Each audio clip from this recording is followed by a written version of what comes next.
કલ્પના કરો કે તમને અચાનક ખબર પડે કે તમારી પાસે જીવવા માટે માત્ર 7 દિવસ છે, ફક્ત એક અઠવાડિયું. તમારી પહેલી પ્રતિક્રિયા શું હશે? ડર, ગુસ્સો કે પછી તમે શું કરશો? આજે આપણે એક એવા જ રાજાની વાર્તાના ઊંડાણમાં ઉતરી રહ્યા છીએ જેમને આ જ પરિસ્થિતિનો સામનો કરવો પડ્યો. આ શ્રીમદ ભાગવતમાંથી લેવાયેલી રાજા પરીક્ષિતની કથા છે. એમની એક ભૂલ અને એમને શ્રાપ મળ્યો કે 7મા દિવસે સર્પદંશથી એમનું મૃત્યુ નિશ્ચિત છે. પણ આપણી આજની ચર્ચા એ ભૂલ વિશે નથી, પણ એ ઘોષણા પછીના 7 દિવસો વિશે છે. આ કોઈ માત્ર પૌરાણિક કથા નથી, પણ મૃત્યુના મુખે ઉભેલા એક માણસની મનોવૈજ્ઞાનિક અને આધ્યાત્મિક સફરની ગાથા છે. બિલકુલ. આ વાર્તાનું હાર્દ જ એ છે કે જ્યારે જીવનમાંથી બધી જ બિનજરૂરી વસ્તુઓ દૂર થઈ જાય ત્યારે ખરેખર શું બચે છે. આપણે જોઈશું કે કેવી રીતે એક શક્તિશાળી સમ્રાટ એ પશ્ચાતાપના ઊંડા ખાડામાંથી બહાર આવીને સ્વીકૃતિના શિખર પર પહોંચે છે. અને ત્યાંથી એમના મનમાં એક એવો પ્રશ્ન જન્મે છે જે કદાચ માનવ ઇતિહાસનો સૌથી મહત્વપૂર્ણ પ્રશ્ન છે. આખી સફર એ સમજાવે છે કે ક્યારેક જીવનનો સૌથી મોટો શ્રાપ જ સૌથી મોટો આશીર્વાદ કેવી રીતે બની શકે છે. ચાલો તો આ સફરની શરૂઆત કરીએ. જ્યારે રાજા પરીક્ષિતને શ્રાપ વિશે ખબર પડી ત્યારે એમની પહેલી પ્રતિક્રિયા શું હતી? મને લાગે છે કે મોટાભાગના લોકો તો બહાના શોધે અથવા જેણે શ્રાપ આપ્યો એને દોષ દે. પણ અહીં એવું કંઈ નથી થતું. ના, બિલકુલ નહીં. અને એ જ આ વાર્તાનો પાયો છે. રાજાની પહેલી પ્રતિક્રિયા બચાવની નથી, પણ આત્મવિશ્લેષણની છે. એ તરત જ પોતાની ભૂલ સ્વીકારે છે. એટલું જ નહીં, એ પોતાના કૃત્ય માટે ખૂબ જ કઠોર શબ્દો વાપરે છે. એ કહે છે કે મેં જે કર્યું તે નીચ અને અસંસ્કારી લોકો જેવું હતું. ગ્રંથમાં આના માટે એક ચોક્કસ શબ્દ છે, નીચમાં ન્યાર્યવત કૃતમ. આ કોઈ સામાન્ય પસ્તાવો નથી, આ પોતાના અહંકાર પર કરેલો સીધો પ્રહાર છે. મતલબ કે એ કોઈને દોષ આપવાને બદલે સંપૂર્ણ જવાબદારી પોતાની ઉપર લઈ લે છે. આજના સમયમાં પણ ખાસ કરીને સત્તા પર બેઠેલા લોકો માટે આ કરવું ખૂબ અઘરું છે. અત્યંત અઘરું, કારણ કે તે માત્ર ભૂલ નથી સ્વીકારતા, પણ તેના પરિણામને પણ સ્વીકારવા તૈયાર છે. એ કહે છે કે ભલે મારો રાજપાટ, મારી શક્તિ, મારો ખજાનો બધું જ બળીને રાખ થઈ જાય, મને કોઈ વાંધો નથી. બસ ભવિષ્યમાં મારું મન ક્યારે બ્રાહ્મણો કે દેવતાઓ વિરુદ્ધ જવાનો વિચાર પણ ન કરે. અહીંયા શ્રાપને તે સજા તરીકે નહીં, પણ એક શુદ્ધિકરણની પ્રક્રિયા તરીકે જુએ છે. સંસ્કૃતમાં આ માટે અગ્નિષ્કૃતાય શબ્દ છે, એટલે કે પાપોના પ્રાયશ્ચિત માટે. અને અહીંયા વાત ખરેખર રસપ્રદ બને છે. જ્યારે એમને ખબર પડે છે કે તક્ષક નાગ એમને ડંખ મારવા આવી રહ્યો છે ત્યારે તો ગભરાતા નથી. ઉલટાનું ગ્રંથ કહે છે સાધુ મેને. તેમણે તે સારું માન્યું. મને આ વાતની ખૂબ નવાઈ લાગે છે. કોઈ વ્યક્તિ પોતાના મૃત્યુના ફરમાનને સારી વાત કઈ રીતે ગણી શકે? આ એક ખૂબ જ ઊંડો મનોવૈજ્ઞાનિક મુદ્દો છે. પરીક્ષિત માટે આ શ્રાપ એક પેટર્ન ઇન્ટરપ્ટ જેવો હતો. વિચારો, એક રાજા તરીકે એમનું જીવન રોજિંદી રાજનીતિ, પ્રશાસન અને ભૌતિક સુખોની આસપાસ ફરતું હશે. આ શ્રાપે એ બધી જ માયાજાળને એક ઝાટકે તોડી નાખી. એણે એમને એ વિચારવા મજબૂર કર્યા કે આ બધું જે હું કરું છું, શું તે ખરેખર મહત્વનું છે? શાસ્ત્રો આને વિરક્તિ કારણમ કહે છે, એટલે કે વૈરાગ્યનું કારણ. આ મૃત્યુનો ભય તેમને સંસાર પ્રત્યેની આસક્તિમાંથી મુક્ત કરે છે. એટલે કે જે ઘટના બહારથી એક દુર્ઘટના જેવી લાગે છે, તે અંદરથી એક તક બની જાય છે. બરાબર. અને તે આ તકને તરત જ ઝડપી લે છે. એ એક પણ ક્ષણ બગાડ્યા વગર રાજપાટ ત્યાગીને ગંગાના કિનારે પહોંચી જાય છે અને આમરણ ઉપવાસ પર બેસી જાય છે. આને પ્રાયોપવેશન કહેવાય છે. અને એ સમજવું જરૂરી છે કે આ કોઈ ગુસ્સામાં કે હતાશામાં કરેલો ઉપવાસ નથી. આ મૃત્યુને શાંતિથી અને સભાનપણે સ્વીકારવાની એક વૈદિક પ્રથા છે, જ્યાં વ્યક્તિ બધું જ છોડીને માત્ર આધ્યાત્મિક ચિંતન માટે પોતાને સમર્પિત કરી દે છે. અને જેવી રીતે રાજા આ નિર્ણય લે છે, આખી પરિસ્થિતિ જ બદલાઈ જાય છે. જાણે આખા બ્રહ્માંડનું ધ્યાન એમના પર કેન્દ્રિત થયું હોય. કારણ કે પછી જે થયું એ તો અકલ્પનીય હતું. હા, કહેવાય છે ને કે જ્યારે શિષ્ય તૈયાર હોય છે ત્યારે ગુરુ પ્રગટ થાય છે. અહીં તો શિષ્ય એટલો તૈયાર હતો કે ગુરુઓની આખી સેના આવી પહોંચી. અત્રિ, વસિષ્ઠ, નારદ જેવા તે સમયના દિગ્ગજ ઋષિમુનિઓ જેમના દર્શન કરવા પણ દુર્લભ હોય તે બધા પોતપોતાના શિષ્યો સાથે ત્યાં આવી પહોંચે છે. જાણે કોઈ આધ્યાત્મિક કોન્ફરન્સનું આયોજન થયું હોય. પણ આટલા બધા મહાન ઋષિઓ ત્યાં કેમ આવ્યા? માત્ર એક રાજા મૃત્યુ પામી રહ્યો હતો એ જોવા? ના, તેઓ એક રાજાને જોવા નહોતા આવ્યા. તેઓ એક સાચા જિજ્ઞાસુને જોવા આવ્યા હતા. ગ્રંથમાં એક સુંદર વાત કહી છે, સ્વયં હિ તીર્થાની પુનંતિ સંતઃ, એટલે કે સંતો પોતે જ તીર્થ સ્થાનોને પવિત્ર કરે છે. સામાન્ય રીતે લોકો પવિત્ર થવા તીર્થમાં જાય છે, પણ અહીં તો સંતોના આગમનથી ગંગાનો એ કિનારો જ પરમ તીર્થ બની ગયો. તેમનું આગમન એ વાતનો સંકેત હતો કે પરીક્ષિતનો પ્રશ્ન હવે વ્યક્તિગત નથી રહ્યો, તે સાર્વત્રિક બની ગયો છે. અને આટલા મોટા જ્ઞાનીઓના સમૂહ સામે રાજાનું વર્તન કેવું હતું? તે હજુ પણ રાજા હતા. એમને કોઈ ઉકેલ પૂછી શક્યા હોત, શ્રાપમાંથી બચવાનો કોઈ રસ્તો માંગી શક્યા હોત. એમણે એવું કશું જ ન કર્યું. ઉલટાનું, તે અત્યંત વિનમ્રતાથી હાથ જોડીને ઊભા રહ્યા અને કહ્યું કે હું તો ધન્ય થઈ ગયો કે તમારા જેવા મહાપુરુષોએ મને કૃપાને લાયક ગણ્યો. અને પછી એ એક વાક્ય બોલે છે જે એમની માનસિક સ્થિતિ સ્પષ્ટ કરી દે છે. તે કહે છે, ભલે તક્ષક નાગ આવે અને મને ડંખ મારે, તમે બસ ભગવાન વિષ્ણુની ગાથાઓ ગાઓ. દશત્વલંગ ગાયત વિષ્ણુ ગાથા. વાહ, આ તો અદ્ભુત છે. એમનું ધન પોતાના શરીર પરથી સંપૂર્ણપણે હટી ગયું છે. હવે એમને પોતાનો જીવ બચાવવામાં કોઈ રસ નથી, પણ પોતાની ચેતનાને ઉન્નત કરવામાં રસ છે. બરાબર. હવે એમની પ્રાર્થના પણ બદલાઈ જાય છે. તે એ નથી માંગતા કે હું બચી જાઉં. એ કહે છે કે ભવિષ્યમાં મારો ગમે ત્યાં જન્મ થાય, બસ મને ભગવાન પ્રત્યે પ્રેમ એટલે કે રતિહા અને તેમના ભક્તોનો સંગ તદાશ્રેયશુ મળતો રહે. આ સંપૂર્ણ સમર્પણ છે. તેમણે પોતાના ભાગ્યને 100% સ્વીકારી લીધું છે. અને જેવી રીતે તે આ સ્વીકૃતિની અવસ્થામાં પહોંચે છે, વાતાવરણ દિવ્ય બની જાય છે. આકાશમાંથી દેવતાઓ ફૂલ વરસાવે છે.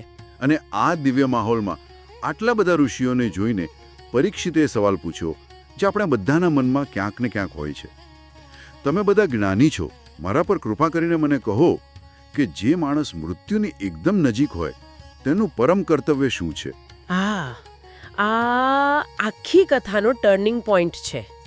અહીં રાજા પોતાની વ્યક્તિગત સમસ્યામાંથી બહાર આવીને સમગ્ર માનવજાત માટે પ્રશ્ન પૂછે છે. સર્વાત્મામાં મ્રિયમાણેશ્ચ કૃત્યમ, એટલે કે આવી સ્થિતિમાં બધા જ મનુષ્યોએ શું કરવું જોઈએ?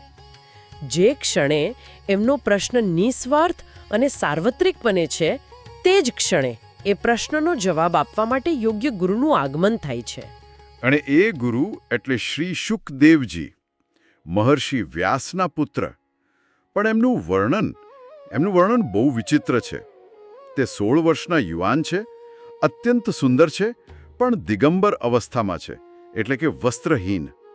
વાળ વિખરાયેલા છે અને ગામના બાળકોને સ્ત્રીઓ એમને પાગલ સમજીને એમની પાછળ મજાક ઉડાવતા ચાલી રહ્યા છે. હા જ તો સૌથી રસપ્રદ બાબત છે. ત્યાં મોટા મોટા જટાધારી અને વલ્કલધારી ઋષિઓ પોતાની દાઢી સંભાળીને બેઠા છે અને અચાનક એક 16 વર્ષનો યુવાન આવે છે જેણે કપડાં પહેરવાની પણ તસ્દી નથી લીધી. પણ જેવી રીતે તે સભામાં પ્રવેશ કરે છે, ત્યાં બેઠેલા બધા જ દિગ્ગજ ઋષિઓ એમના સન્માનમાં ઊભા થઈ જાય છે. આવું કેમ? તેઓ તો એમને ઓળખતા પણ નહોતા. તેઓ એમના શરીરને નહોતા ઓળખતા, પણ એમની અંદરના જ્ઞાનના પ્રકાશને ઓળખી ગયા. શાસ્ત્રમાં શુકદેવજી માટે એક શબ્દ વપરાયો છે, ગૂઢ વર્ચસમ, એટલે કે જેમનું તેજ છુપાયેલું છે.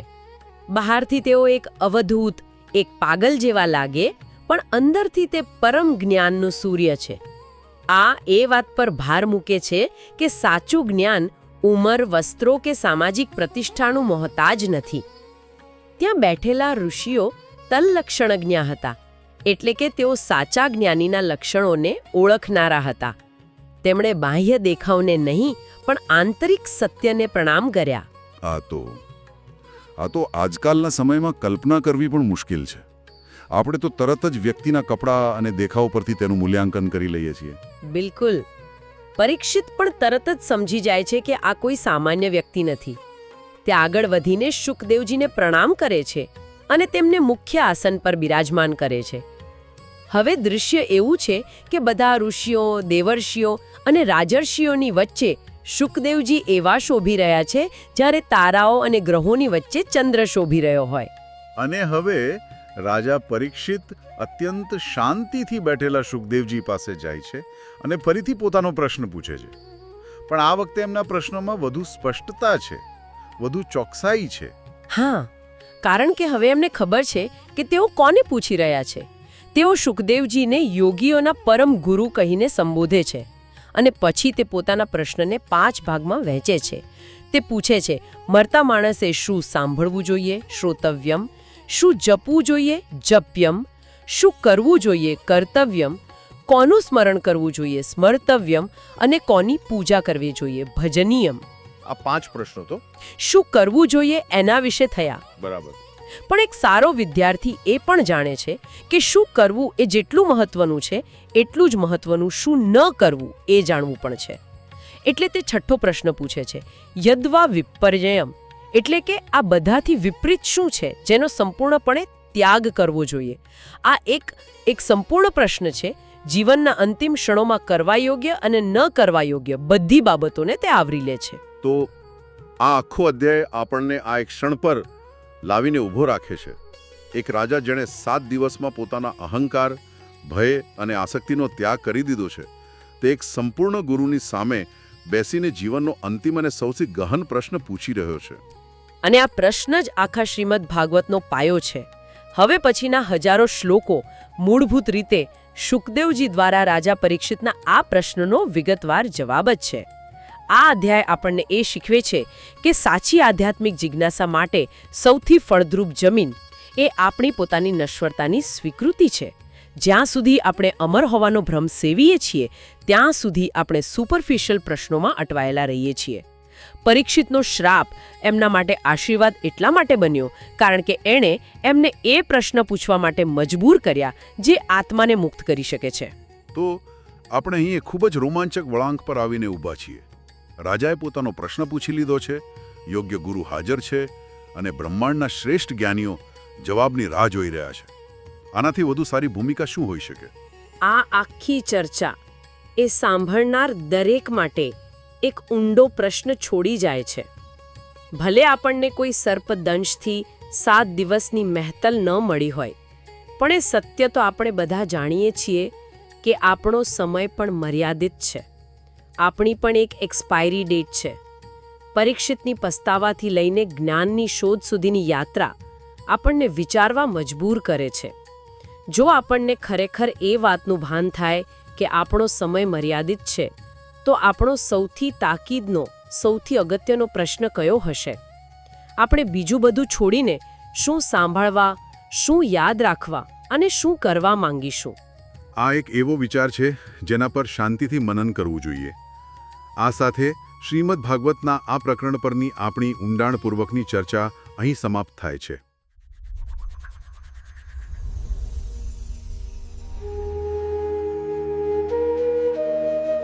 ચાલો એક વિચાર કરીએ. જો કોઈને ખબર પડે કે એમની પાસે જીવવા માટે ફક્ત 7 દિવસ છે, તો એ શું કરશે? એમની અંતિમ ક્ષણો કેવી હશે? ના, આ કોઈ આધુનિક થ્રિલર ફિલ્મની વાર્તા નથી. આ તો એક પ્રાચીન ગ્રંથમાંથી લીધેલી એકદમ શાશ્વત કથા છે. એક એવા રાજાની વાત છે જેમણે બરાબર આવી જ પરિસ્થિતિનો સામનો કર્યો હતો. તો ચાલો આપણે સાથે મળીને એ રાજાના અંતિમ પ્રશ્નની શોધ કરીએ. જરા આ શબ્દો પર ધ્યાન આપો. અરે, મેં કેવું નીચ, અસંસ્કારી માણસ જેવું વર્તન કર્યું. આ કોઈ સામાન્ય માણસના શબ્દો નથી. આ તો એક શક્તિશાળી સમ્રાટના હૃદયમાંથી નીકળેલો ઊંડો પસ્તાવો છે. અને એમનો આ એક જ ઇકરાર આખી કથાનો પાયો નાખે છે. અહીંથી જ આપણી એક અસાધારણ આધ્યાત્મિક સફર શરૂ થાય છે. તો સવાલ એ છે કે આ રાજા હતા કોણ? એમનું નામ હતું રાજા પરીક્ષિત. કોઈ એવા તેવા રાજા નહીં, આખી પૃથ્વીના સમ્રાટ, એકદમ ન્યાયી અને શક્તિશાળી શાસક. પણ કહેવાય છે ને, ક્યારેક એક ક્ષણની ભૂલ બધું બદલી નાખે છે. બસ એમની સાથે પણ એવું જ થયું. એક નાનકડી પણ ગંભીર ભૂલે એમના આખા ભવિષ્યને પલટી નાખ્યું અને એમને ઊંડા પસ્તાવાના અંધકારમાં ધકેલી દીધા. અને એ ભૂલનું પરિણામ શું આવ્યું ખબર છે? એક ભયંકર શ્રાપ. રાજાને કહેવામાં આવ્યું કે આજથી બરાબર 7મા દિવસે તક્ષક નામનો એક ભયંકર સર્પ આવશે અને એમને ડંખ મારશે. મતલબ કે એમનું મૃત્યુ નક્કી હતું. હવે રાજા પાસે ગણતરીના દિવસો હતા, ફક્ત 7 દિવસ. હવે વિચારો, આવી પરિસ્થિતિમાં કોઈ સામાન્ય માણસ શું કરે? સ્વાભાવિક છે, ડરી જાય, ગભરાઈ જાય, કદાચ ભાગવાનો પ્રયત્ન કરે. પણ રાજા પરીક્ષિતે જે કર્યું એ ખરેખર અસાધારણ હતું. એમણે આ શ્રાપને કોઈ બદનસીબી ન ગણી, ઉલટાનું એમણે એને એક તક તરીકે જોયો. એમને લાગ્યું કે આ તો ઈશ્વરની કૃપા છે, એક મોકો છે સંસારના મોહમાંથી છૂટવાનો. જુઓ તો ખરા, ભયને આશામાં બદલવાનો આનાથી સારો દાખલો બીજો કયો હોઈ શકે? તો આ નવી દ્રષ્ટિ મળતા જ રાજાએ એક ક્રાંતિકારી નિર્ણય લીધો.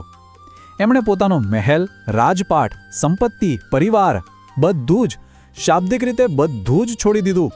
હવે એમનો એક જ ધ્યેય હતો, પોતાના અંતિમ સમયની શ્રેષ્ઠ તૈયારી કરવી.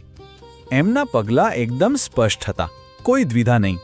સૌથી પહેલાં એમણે પોતાની ભૂલ સ્વીકારી. બીજું, એનું જે પરિણામ આવ્યું એ શ્રાપ એને પણ સ્વીકાર્યો. ત્રીજું, તરત જ પોતાના પુત્રને રાજગાદી સોંપી દીધી. અને છેલ્લે આમરણ ઉપવાસ કરવાનો, એટલે કે મૃત્યુ સુધી અન્ન જળ ત્યાગ કરવાનો દ્રઢ સંકલ્પ કર્યો. આ બતાવે છે કે એ પોતાના નવા માર્ગ પર ચાલવા માટે કેટલા પ્રતિબદ્ધ હતા. એમણે પોતાના આ અંતિમ દિવસો પસાર કરવા માટે એક ખાસ જગ્યા પસંદ કરી, પવિત્ર ગંગા નદીનો કિનારો. એ સમયે ગંગા નદીની આધ્યાત્મિક શુદ્ધિ અને મુક્તિનું કેન્દ્ર માનવામાં આવતું હતું. તો રાજા ત્યાં ફક્ત મૃત્યુની રાહ જોવા નહોતા બેઠા. ના, એ તો પોતાના મનને પૂરી રીતે પરમાત્મામાં કેન્દ્રિત કરવા માટે ત્યાં ગયા હતા. હવે જો, જ્યારે આખી પૃથ્વીનો સમ્રાટ બધું છોડીને મૃત્યુની તૈયારી કરવા બેસી જાય તો એ કોઈ નાનીસૂની વાત તો હોય નહીં. આ સમાચાર આગની જેમ વાયુ વેગે આખા દેશમાં ફેલાઈ ગયા. અને જેવું જ લોકોને, ખાસ કરીને એ સમયના મહાન ઋષિમુનિઓને આ વાતની જાણ થઈ, એ બધા આ અદ્વિતીય ઘટનાના સાક્ષી બનવા માટે ગંગા કિનારે ભેગા થવા લાગ્યા. અને આ કોઈ સામાન્ય મેળાવડો નહોતો. અત્રિ, વશિષ્ઠ, ચવન, પરાશર, નારદ, અરે એવા મહાન ઋષિઓ ત્યાં આવ્યા હતા જેમના તો માત્ર નામ સાંભળવાથી જ જ્ઞાનની અનુભૂતિ થાય. વિચાર તો કરો, એ બધા જ રાજાના આ અંતિમ સમયના સાક્ષી બનવા માટે ત્યાં હાજર હતા. એમની હાજરી પોતે જ બતાવે છે કે આ ઘટના કેટલી ગંભીર અને મહત્વની હતી. વાત અહીં જ નથી અટકતી. આ ઘટના એટલી બધી મહત્વની હતી કે એની અસર ફક્ત પૃથ્વી પર જ નહીં, છેક સ્વર્ગ સુધી પહોંચી. કહેવાય છે કે દેવતાઓએ પણ રાજા પરીક્ષિતના આ ત્યાગ અને સંકલ્પની પ્રશંસા કરી. એમણે આકાશમાંથી ફૂલો વરસાવ્યા અને દુંદુબી વગાડી. આ બધું એ વાતનો સંકેત હતો કે આ ક્ષણ કેટલી દિવ્ય અને ઐતિહાસિક હતી. તો હવે વાર્તા એકદમ નિર્ણાયક મોડ પર આવી ગઈ છે. રાજા પરીક્ષિત જ્ઞાનના મહાસાગર જેવા ઋષિઓથી ઘેરાયેલા બેઠા છે. એમની પાસે આદર છે, શ્રેષ્ઠ જ્ઞાનીઓનો સાથ છે અને એક અડગ સંકલ્પ છે. હવે સમય છે એમના અંતિમ પ્રશ્નનો, એક એવો સવાલ જે કદાચ એમના આખા જીવનનો સાર નક્કી કરી દેશે. રાજાએ એકદમ નમ્રતાથી હાથ જોડીને ત્યાં હાજર બધા જ ઋષિઓને વિનંતી કરી. એમણે કહ્યું, આપ સૌ અહીં પધાર્યા છો. કૃપા કરીને ખૂબ વિચાર વિમર્શ કરીને મને એ જણાવો કે દરેક સંજોગોમાં દરેક વ્યક્તિનું સાચું કર્તવ્ય શું છે, અને ખાસ કરીને એ વ્યક્તિનું જેનું મૃત્યુ નજીક હોય. આ પ્રશ્ન ફક્ત એમના માટે નહોતો, આ તો આખી માનવજાત માટે હતો. ચાલો, આ પ્રશ્ન પર એક ક્ષણ માટે આપણે પણ વિચારીએ. જે વ્યક્તિનું મૃત્યુ નિશ્ચિત છે, જે મરવાની તૈયારીમાં છે, એનું સૌથી પહેલું અને સૌથી મોટું કર્તવ્ય શું હોવું જોઈએ? આ એવો સવાલ છે જે સદીઓથી લોકોને વિચારવા પર મજબૂર કરતો આવ્યો છે. જો ખબર હોય કે સમય ઓછો છે તો એવી કઈ એક વસ્તુ છે જે કરવી જ જોઈએ. તો જ્યારે બધા જ મહાન ઋષિઓ આ ગંભીર સવાલ પર મંથન કરી રહ્યા હતા, ત્યારે જ ત્યાં એક એવી ઘટના બની જેની કોઈએ કલ્પના પણ નહોતી કરી. એક અણધાર્યું આગમન થયું. એ ભીડની વચ્ચેથી એક રહસ્યમય યુવક આગળ આવ્યા અને એમના તેજથી બધા જ આશ્ચર્યમાં પડી ગયા. આ કોઈ સામાન્ય ઋષિ જેવા નહોતા. એમની ઉંમર હતી માંડ 16 વર્ષ. એક એવા યુવાન જે દુનિયાના કોઈ નિયમોમાં બંધાયેલા નહોતા, બસ પોતાની મસ્તીમાં પૃથ્વી પર ફરતા રહેતા હતા. એમની પાછળ બાળકો અને સ્ત્રીઓનું એક ટોળું પણ ચાલતું હતું, જેમને એક અવધૂત માનતા હતા. અવધૂત એટલે એક એવા સંત જે સમાજના બધા બંધનોથી પર હોય. એમનો દેખાવ પણ એકદમ અલૌકિક હતો. દિગંબર એટલે કે વસ્ત્રહીન હતા. શ્યામ વર્ણ, સુંદર લાંબા અંગો અને ચહેરા પર એક મોહક શાંત સ્મિત. બહારથી જોનારને કદાચ એ અવ્યવસ્થિત લાગે, પણ ત્યાં હાજર રહેલા મોટા મોટા ઋષિઓ એમને તરત જ ઓળખી ગયા. એમના આંતરિક જ્ઞાન અને દિવ્ય તેજને પારખી લીધું. એ સૌ સમજી ગયા હતા કે આ કોઈ સામાન્ય યુવક નથી. તો આ રહસ્યમય યુવક હતા કોણ? એ હતા શુકદેવ ગોસ્વામી, મહાન ઋષિ વ્યાસના પુત્ર. એક એવા જ્ઞાની જેમને જન્મથી જ પરમ જ્ઞાન પ્રાપ્ત હતું. અને સૌથી મહત્વની વાત, એમની પાસે જ રાજાના એ અંતિમ પ્રશ્નનો સાચો અને સંપૂર્ણ જવાબ હતો. અને બસ અહીં આવીને વાર્તાના બધા ટુકડાઓ એકસાથે જોડાઈ જાય છે, જાણે કોઈ પઝલ સોલ્વ થઈ ગયું હોય.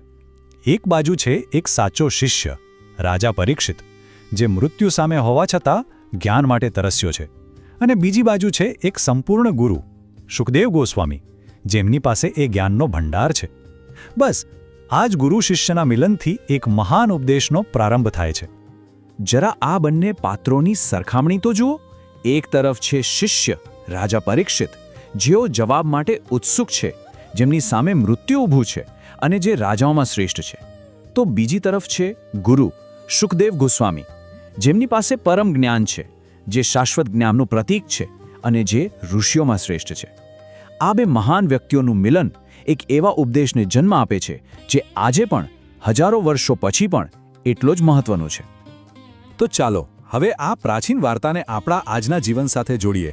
રાજાનો જે પ્રશ્ન હતો એ આજે પણ આપણા સૌ માટે એટલો જ સાચો છે. જો કોઈને ખબર પડે કે એમનો સમય ઓછો છે, તો એમનો અંતિમ પ્રશ્ન શું હોવો જોઈએ? એમને શું જાણવાની સૌથી વધુ ઈચ્છા થશે? બસ આ જ વિચાર સાથે આજની આપણી આ વાતને અહીં વિરામ આપીએ.